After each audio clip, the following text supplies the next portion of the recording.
The opioid epidemic, a national problem. We're losing lives dramatically. It's an illness.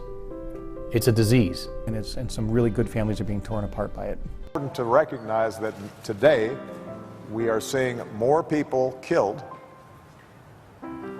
because of opioid overdose than traffic accidents. Drug epidemic is the abuse or addiction to opioids, including heroin and/or prescription pain relievers. We think that the President and Congress should address this issue immediately.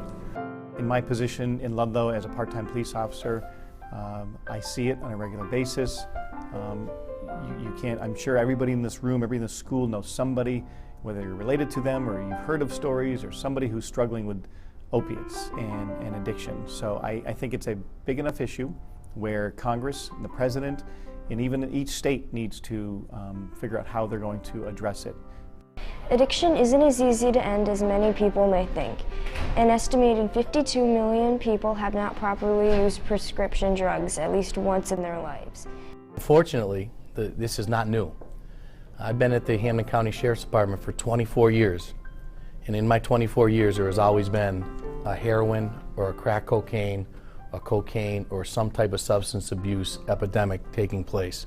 Definitely need more research on the opioid crisis, and I think we need more funding to look at really truly understanding the disease better, and then really addressing treatments and exploring, and we have not as many treatments as we have for other chronic diseases. Using a variety of samples has indicated that drug use is one of the prime drivers of overall criminal activity. If you come to us in the system, you're a nonviolent substance abuse offender. You haven't hurt anybody, but you either have drugs on you, or you were caught with drugs on you, or you stole because you were high on drugs. Those are nonviolent crimes. You don't need to be in a hard jail cell.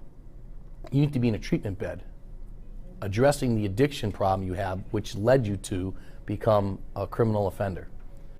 We need to do the education, okay?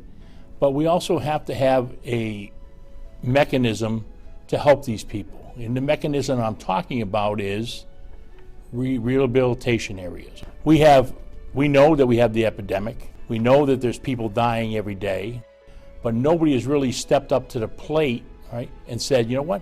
We need more rehabilitation centers. So we can take these people who have made a bad choice to use opiates and get them some help.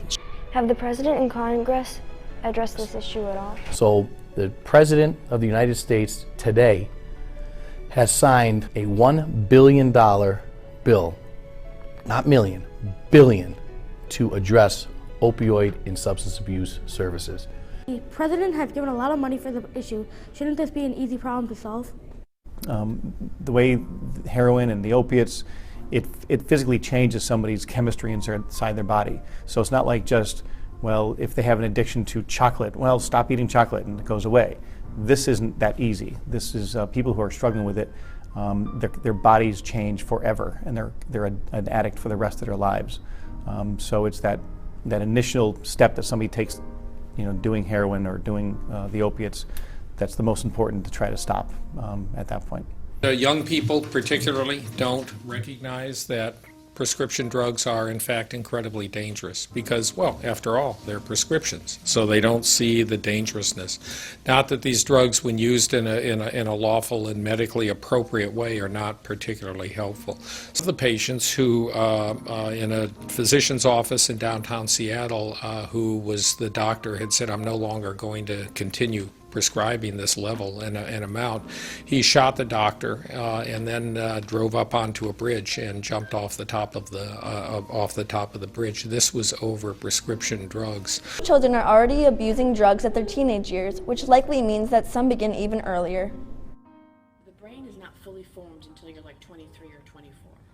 So targeting that age group with a lot of people when they start their substance abuse is less than 23 or 24. And part of that is that the key part of your brain that kind of puts the brakes on things and tells you to make good decisions doesn't really develop until, again, you're about 24 years old. In your brain, there's receptors. And some people can drink alcohol and drink it socially. Some people can smoke marijuana and smoke it socially and never get to a level where it engulfs their everyday activities. But then there's people that are wired different. And it's just how you're wired.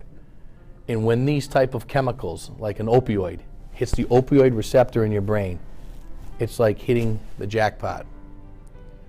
That's something that they're going to hold on to, and they need more and more. And not just the same dosage. The dosages have to continue to go up because the high goes away. So it's once you step into the arena of substance abuse use, you are putting yourself, in my opinion, into a Russian roulette arena, meaning you're now playing with your life. Pharmaceutical companies have an enormous role to play in this thing because, in my opinion, they have kind of fed this beast that's out there right now. So pharmaceutical companies need to be held accountable by the government.